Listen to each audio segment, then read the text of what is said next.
말씀을 듣는 큐티 김정희 목사입니다. 오늘 말씀은 디모데전서 5장 17절에서 25절까지의 말씀입니다.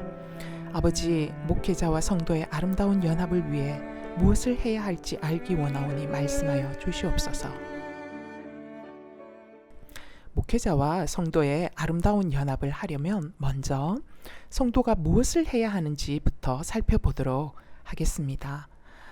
첫 번째, 성도는 목회자의 가르침을 존중하고 생활할 수 있도록 사례를 해야 합니다. 17절에서 18절까지의 말씀이에요. 잘 다스리는 장로들은 배나 존경할 자로 알되 말씀과 가르침에 수고하는 이들에게는 더욱 그리할 것이니라. 성경에 일렀으되 곡식을 밟아 떠는 소의 입에 망을 씌우지 말라 하였고 또 일꾼이 그 싹을 박는 것은 마땅하다 하였느니라. 장로에 대한 고발을 두세 증인이 없으면 받지 말 것이요. 말씀을 가르치고 양육하며 교회를 돌보는 목회자를 존중해야 함을 말하고 있는 바울의 권면은 무엇보다 성도들의 영적 성장을 염두에 두고 주신 말씀이다라고 여겨집니다. 왜냐하면 성도가 목회자를 존중하는 마음을 갖지 않고 무시하기 시작할 때 나타나는 증세가 있기 때문이지요. 그 첫 번째 증세는 목회자를 뒤에서 이러쿵저러쿵 쉽게 흉을 보고 험담하게 되고 나에게서 시작한 험담을 타인에게 전염시키게 되죠. 그래서 바울은 두세 증인 없는 목회자에 대한 험담과 고발을 교회가 받아서는 안 된다라고 말하고 있습니다. 이는 목회자를 보호하기 위함일 뿐만 아니라 교회 전체를 보호하기 위함이지요. 성도가 목회자를 존중하는 마음을 갖지 않고 무시하기 시작할 때 나타나는 증세 두 번째는 목회자의 사례비에 대하여 자신들이 목회자 월급을 준다, 먹여 살린다라는 교만한 마음입니다. 바울은 목회자가 생활을 위한 사례를 받는 것은 곡식을 밟아서 떠는 소가 곡식의 일부를 먹으면서 타자기를 하는 것이 마땅하듯이 목회자들이 성도들에게 말씀 양육으로 전적으로 그 일을 하기 때문에 성도들이 목회자들이 생활할 수 있는 것들을 지원하는 것은 마땅하다라고 신명기 25장 4절의 말씀을 인용하여 말하고 있습니다. 성도가 목회자를 존중하는 마음을 갖지 않고 무시하기 시작할 때 나타나는 세 번째 증세는 이게 가장 심각한 부분인데요. 말씀이 들리지 않게 된다라는 것입니다. 이 부분이 참 중요한 부분입니다. 말씀을 가르치는 목회자를 존중해야 하는 이유는 무엇보다도 성도들 자신의 영혼을 위해 중요합니다. 목회자를 향한 존중이 없으면 목회자를 통하여 하시는 하나님 말씀이 들리지 않게 되고 그 피해는 고스란히 성도의 몫이 되기 때문이지요.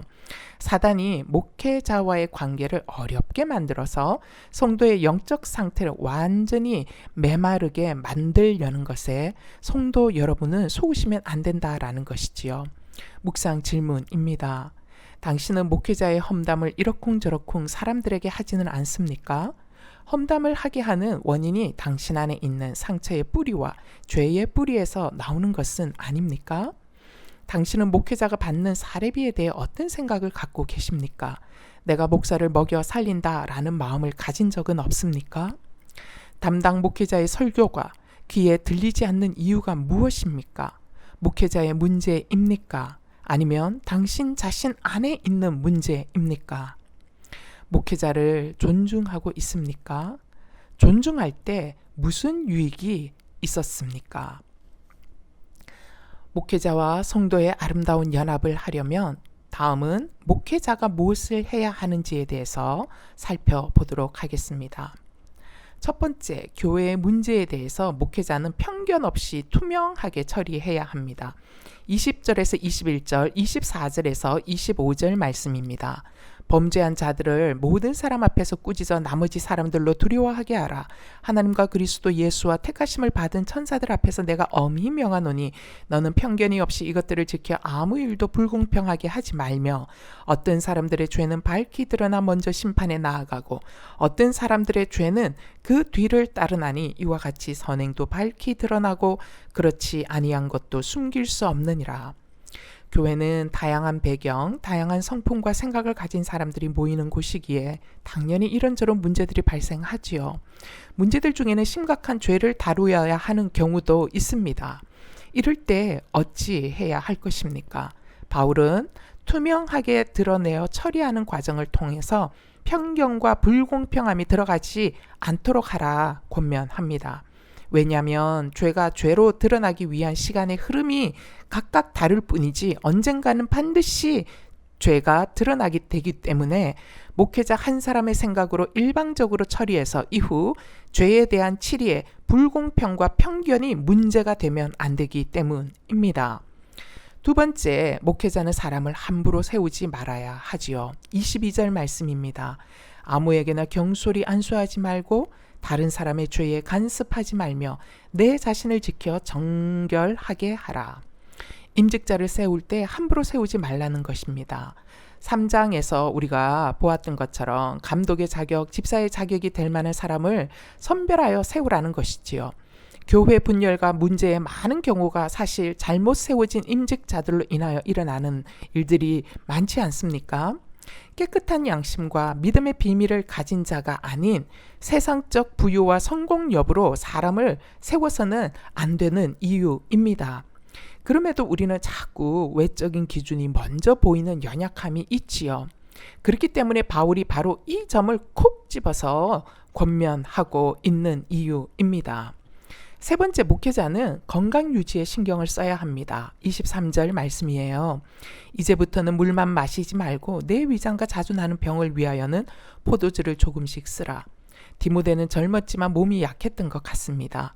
특별히 위장병과 관련된 병 증세가 자주 나타나는 것은 아마도 목회 가운데 받았던 여러 가지 스트레스 요인들이 꽤나 많았던 것 같습니다.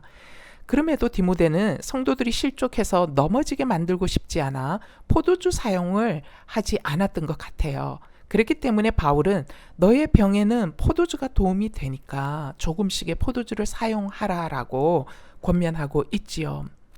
하나님은 때론 우리에게 질병을 주셔서 우리를 겸손케 하십니다. 그렇게 해서 하나님만을 의지하는 믿음의 사람으로 다루어 가시는 하나님의 섭리가 숨겨져 있지요. 우리는 내 육체를 연약하게 하셔서 나를 사용하시려는 하나님의 뜻을 겸허히 수용해야 합니다. 하지만 이런 경우가 아닌 내가 내 몸을 함부로 무절제하게 사용하여 얻은 질병과 몸을 관리하지 않음으로써 온 연약함이라면 우리는 회개해야 할 제목입니다. 그리고 반드시 생활 습관을 바꾸는 노력을 해야 할 일인 것이지요. 묵상 질문입니다.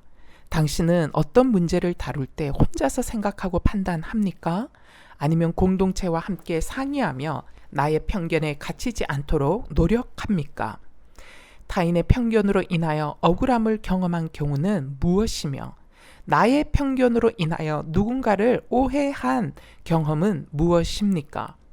당신이 사람을 세우는 기준은 어디에 있지요? 이것이 하나님이 원하시는 기준과 부합됩니까? 성전된 몸을 여러분은 잘 관리하고 있나요? 아니면 하나님께 충성한다 하며 함부로 혹사시키고 있지는 않는지요?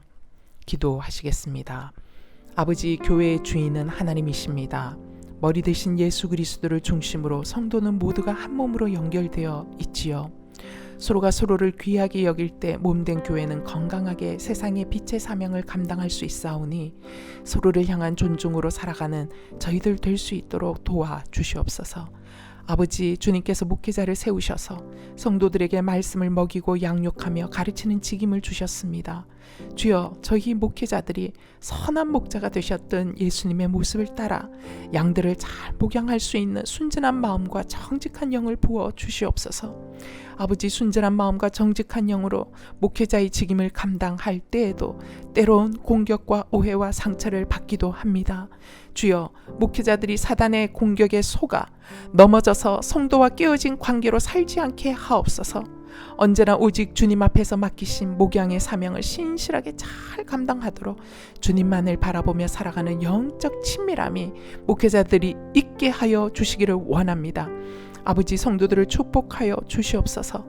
세우신 목회자들이 바르게 목양하고 성경 말씀을 바르게 가르치도록 중보하는 성도들이 되게 하셔서 목회자들을 통하여 주시는 하나님의 말씀이 막히지 않는 은혜를 누리도록 역사하여 주시옵소서.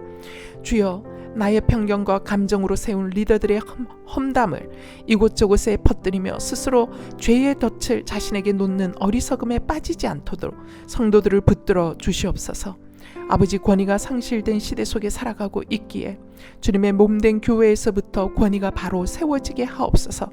이를 위해 목회자는 말씀에 충실하며 세상 기준을 따라 함부로 사람을 세우지 않게 하셔서 깨끗한 양심과 믿음의 비밀을 가진 자들을 세울 수 있게 하옵소서. 그리하여 성도는 세우신 목회자를 아끼고 존중하는 마음을 갖게 하시고, 목회자들은 성도들 내 몸처럼 사랑하는 주님을 닮아가는 아름다운 관계가 만들어지도록 역사하여 주시옵소서.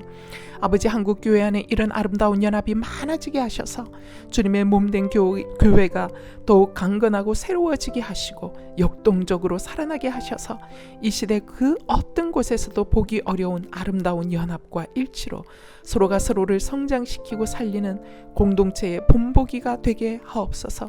아버지, 이런 일이 과연 교회에서 일어날 수 있을까 하는 마음이 저희 안에 있지만, 주여, 목회자와 성도가 각자 자신을 돌아보며 나 한 사람부터 이런 관계를 시작해 나간다면 반드시 아름다운 연합의 역사가 일어나게 될 줄 믿사오니, 남이 하길 바라고 기다리고 말하는 인생이 아니라 나로부터 시작하는 인생이 되도록 역사하여 주시옵소서.